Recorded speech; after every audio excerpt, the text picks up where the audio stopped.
Halo, Assalamualaikum warahmatullahi wabarakatuh. Kenalkan, aku Anissa Salsabila dengan NIM 23041460240. Di sini aku akan menjelaskan atau mempresentasikan tentang tes DISC. Nah, di sini yang pertama ada apa itu tes DISC.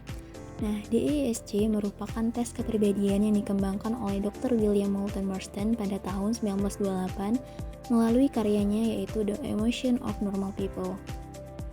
Gagasan ini terinspirasi dari teori 4 tipe kepribadian yang dikemukakan oleh Chi Ji-jung pada tahun 1921, yaitu thinking, berpikir, feeling, perasaan, sensation, sensasi, dan intuition, intuisi.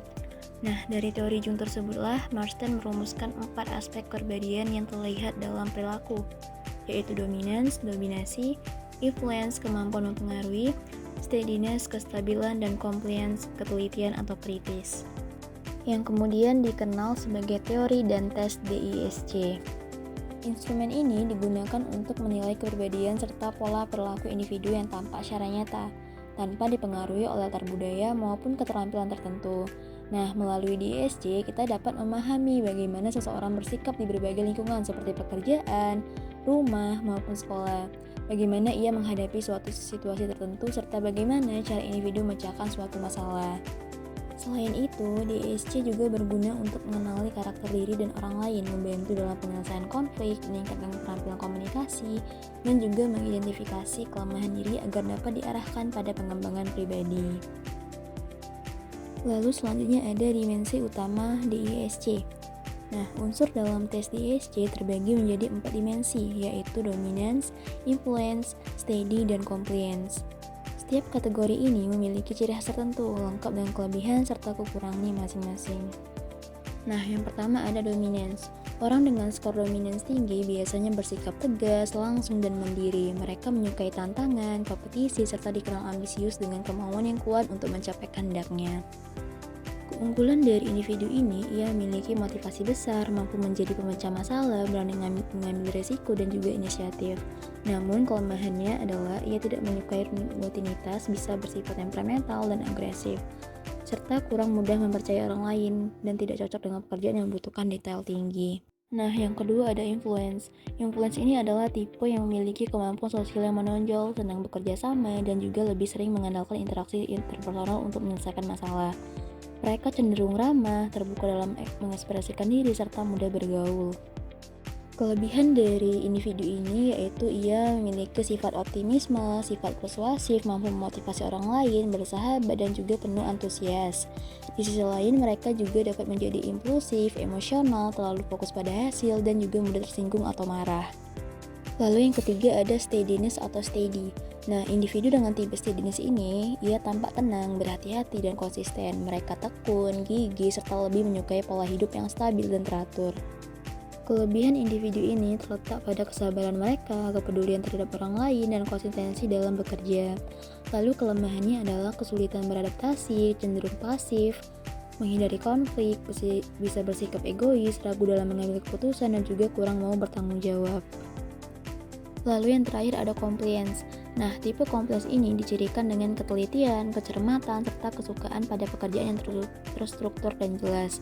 Mereka dikenal penuh aturan, sistematis, berorientasi pada fakta, serta memiliki kemampuan analisis tinggi. Individu dengan tipe ini berusaha menjaga keteraturan agar semua berjalan lancar. Nah, kelemahannya yaitu kurang ambisi, cenderung kaku, enggan menghadapi konflik, pasif, serta sulit bekerja di bawah tekanan.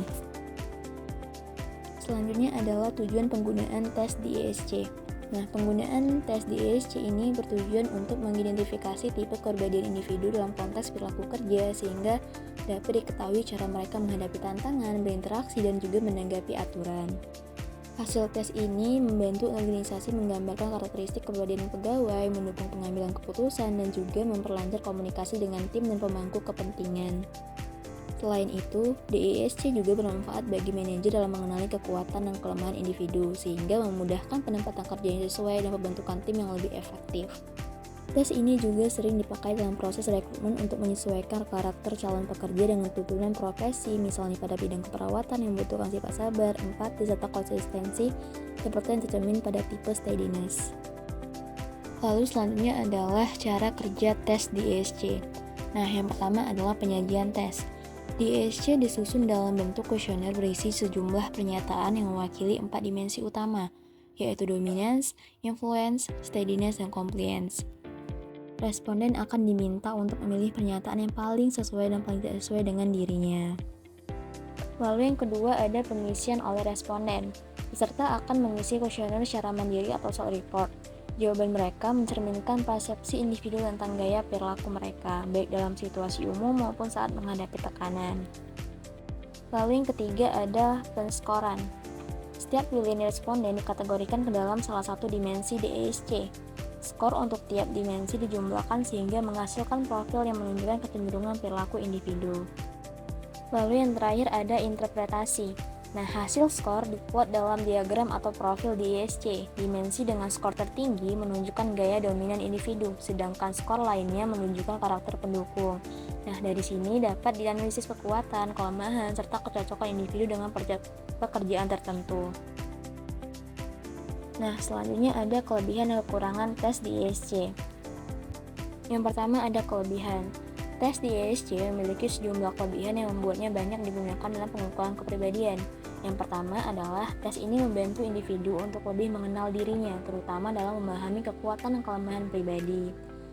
Dengan 4 dimensi utama yaitu dominance, influence, steadiness, dan compliance, serta kombinasi 25 tipe kepribadian.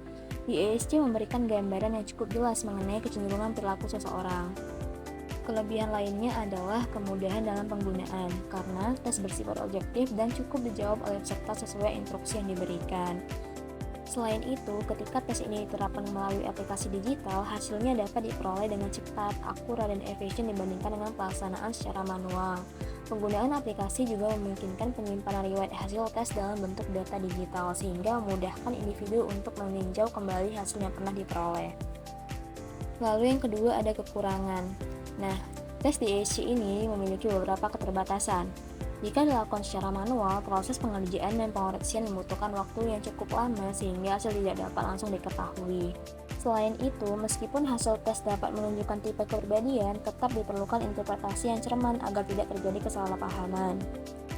Di ESC juga dianggap terlalu sederhana karena hanya mengategorikan individu dalam 4 dimensi dasar sehingga tidak dapat sepenuhnya mampu menangkap kompleksitas kepribadian manusia yang lebih luas. Yang terakhir ada kesimpulan. Tes di ESC adalah alat populer untuk mengenali tipe kepribadian melalui 4 dimensi utama yaitu dominance, influence, steadiness, dan compliance. Instrumen ini bermanfaat membantu individu memahami kekuatan dan kelemahan diri, meningkatkan komunikasi, serta mendukung penempatan kerja yang tepat.